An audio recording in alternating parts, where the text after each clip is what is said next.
अस्सलामुअलैकुम वरहमतुल्लाहि वबरकातुहू। दोस्तों, आज आप सभी को मैं एक हिजाब वाली लड़की यानी एक नकाब वाली लड़की का इबरतनाक वाक़या सुनाऊंगा कि जिसे सुनने के बाद आपको भी बहुत ज़्यादा हैरानी होगी। मेरे प्यारे दोस्तों, एक अल्लाह वाली लड़की अल्लाह ताला को राज़ी करने के लिए अपनी किस चीज़ की कुर्बानी देती है, आज की वीडियो में मैं आप सभी को बताऊँगा। इसीलिए मैं आप सभी से गुजारिश करूँगा कि इस वीडियो को आखिर तक देखें। मेरे प्यारे दोस्तों, ये जो मैं आपको वाक़या सुना रहा हूँ ये बिल्कुल ही सच्चा वाक़या है और आप इस वाक्य से इबरत हासिल करें। मेरे प्यारे दोस्तों, मैं आप सभी को बता दूं कि किसी मुल्क में एक बहुत ही ज़्यादा हसीन और जमील लड़की रहा करती थी जो कि बहुत ही ज़्यादा नेक और परहेजगार थी, यानी वो अल्लाह वाली बंदी थी और वो हमेशा पर्दे का एहतमाम किया करती थी। मेरे प्यारे दोस्तों, उसी मुल्क में एक बादशाह रहा करता था जिसका रोज़ाना का ये मामूल था कि वो हर शाम अपनी महल के छत पर जाकर टहला करता था।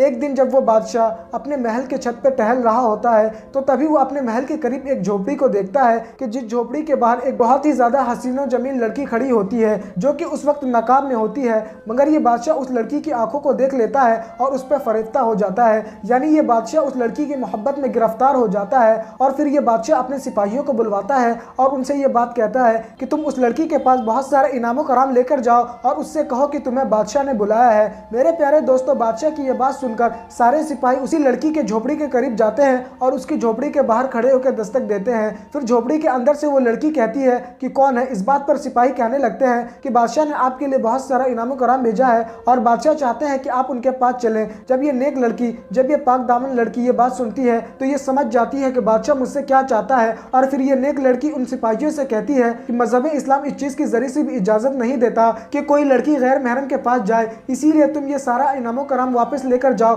और बादशाह को मना कर दो कि मैं नहीं आऊंगी। मेरे प्यारे दोस्तों, फिर सिपाही बादशाह के पास जाते हैं और सारा हाल बयान कर देते हैं। बादशाह जब ये बात सुनता है तो वो थोड़ा सा गुस्से में आ जाता है और फिर अपने सिपाहियों से कहता है कि पहले तुमने जो इनामो कराम लिया था उससे इस बार कहीं ज्यादा इनामो कराम लेकर जाओ, हो सकता है इन तोहफों को देखकर, इन इनामो कराम को देखकर वो लड़की राजी हो जाए। मेरे प्यारे दोस्तों, बादशाह की इस बात को सुनकर सारे सिपाही पहले से कहीं ज्यादा इनामो कराम इकट्ठा करते हैं और उस लड़की के झोपड़ी के पास जाते हैं और फिर से दस्तक देते हैं और उस नेक लड़की यानी उस पर्दे वाली लड़की से ये बात कहते हैं कि बादशाह ने पिछली बार से कहीं ज्यादा इस बार इनामो कराम भेजा है, बस बदले में बादशाह आपसे ये चाहता है कि आप बादशाह की ख्वाहिश पूरी कर दे। मेरे प्यारे दोस्तों, जैसे ही ये नेक लड़की, जैसे ही ये पर्दे वाली लड़की इन बातों को सुनती है वो खौफ के मारे कांपने लगती है और वो इन सिपाहियों से कहती है कि मैं हरगिज इतना बड़ा गुनाह अपने सर नहीं ले सकती और अगर मैं ऐसा काम करती हूँ तो मैं आखिरत में अल्लाह को क्या मुंह दिखाऊंगी, उसके रसूल को क्या मुंह दिखाऊंगी। मैं इस्लाम की शहजादी हूँ और इस्लाम की शहजादियाँ इस तरह का काम नहीं करती। तुम ये सारा इनामो कराम लेकर वापस चले जाओ, मुझे इस चीज़ की कोई ज़रूरत नहीं।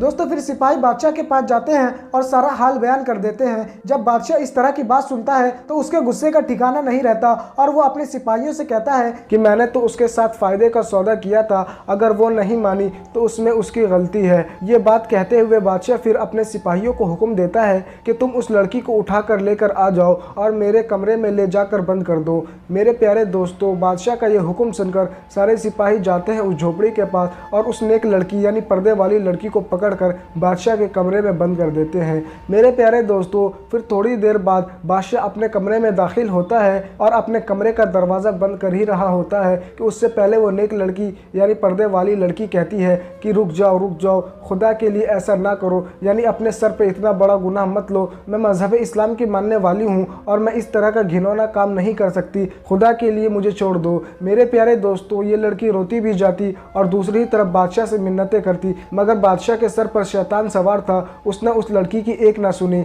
मेरे प्यारे दोस्तों, जैसा कि हम सभी जानते हैं कि जो अल्लाह ताला की रज़ा के लिए काम करता है, जो अल्लाह ताला का नेक बंदा होता है, जो हमेशा अल्लाह और उसके रसूल के बताए हुए रास्ते पे चलता है, तो ऐसे वक्त में अल्लाह ताला उनकी मदद ज़रूर करता है। मेरे प्यारे दोस्तों, फ़ौरन इस नेक लड़की के जहन में एक ख्याल आता है और ये लड़की इस बादशाह से कहती है कि बादशाह सलामत, आपके सिपाही मुझे जल्दबाजी में महल में उठा कर ले आए हैं, इसीलिए मुझे सजने संवरने का कोई मौका नहीं मिला। अगर आप मुझे एक दिन की इजाज़त दें तो मैं कल आपके पास पूरी तरह तैयार होकर आ जाऊँगी। बादशाह जब उस लड़की की ये बात सुनता है तो बादशाह बहुत ही ज़्यादा खुश होता है और उस नेक लड़की को एक दिन की मोहलत दे देता है। मेरे प्यारे दोस्तों, इधर ये नेक लड़की अल्लाह ताला का शुक्र अदा करते हुए महल से बाहर जाती है और अपने झोपड़ी में चली जाती है। फिर फ़ौरन ये लड़की अपनी झोपड़ी में जाकर एक ख़त लिखती है और अपनी दोनों आँखों को निकाल कर एक तश्तरी में रख देती है और उस पर पर्दा डाल देती है। मेरे प्यारे दोस्तों, फिर अगली सुबह इधर बादशाह अपनी कनीज़ को उस लड़की के पास भेजता है कि तुम उस लड़की को मेरे पास लेकर आओ। बादशाह के इस हुक्म पर वो कनीज़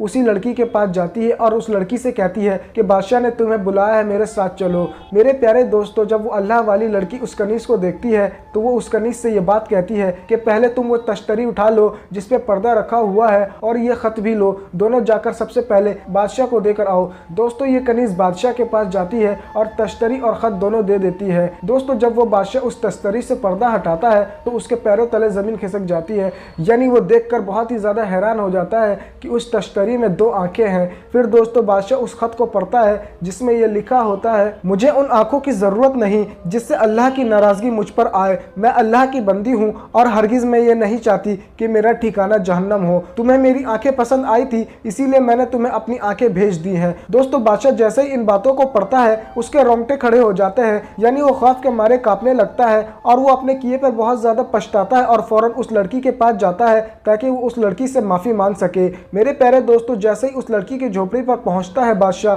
तो वो ये देखता है कि वो लड़की दुनिया फ़ानी को छोड़कर रुखसत हो गई है। बादशाह को उसकी मौत का बहुत ज़्यादा सदमा लगता है और बादशाह ये सोचने लगता है कि इस लड़की की मौत सिर्फ मेरी वजह से हुई है और अपनी गलती पर बहुत ही ज़्यादा रंजीदा होता है। हत्ता कि दोस्तों, ये अल्लाह ताला से अपने गुनाहों की कई बार माफ़ी भी मांगता है। फिर मेरे प्यारे दोस्तों, इस लड़की की जनाजे की नमाज भी बादशाह अदा करता है। मेरे प्यारे दोस्तों, मैंने जो ये आपको वाक़या सुनाया है ये बिल्कुल सच्चा वाक़या है, यानी ऐसा वाक़या सच में पेश आया था। तो दोस्तों, आपको ये वाक़या पसंद आया है तो वीडियो को लाइक करें और ज़्यादा से ज़्यादा शेयर करें। तो दोस्तों, आज के लिए बस इतना ही। जब तक के लिए खुदा हाफिज़। चाहते हो अगर बेटी नहीं मान गवाए, हाथों से नशे मन न कभी अपन जलाए। बेटी को खुदा के लिए तुम दीन सिखाओ, माँ बाप को बेटी के ये पैगाम सुनाओ। बेटी को खुदा के लिए तुम दीन सिखाओ।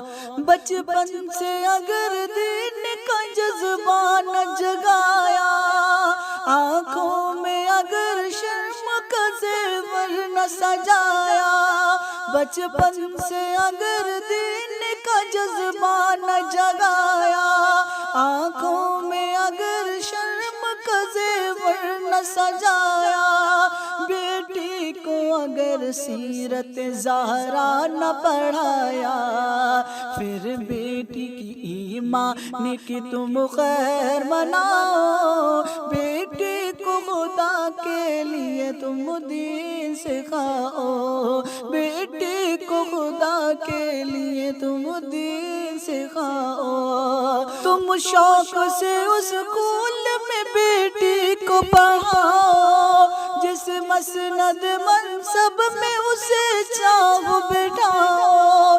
तुम शौक से उस स्कूल में बेटी को पढ़ाओ, जिस मसनद मनसब में उसे चाहो बिठाओ। लेकिन उसे तुम दर से हया पहले दिलाओ। जाफर की गुजारिश को कभी भूल न जाना। बेटी को खुदा के लिए तुम दीन सिखाना। बेटी को खुदा के लिए तुम दीन सिखाना।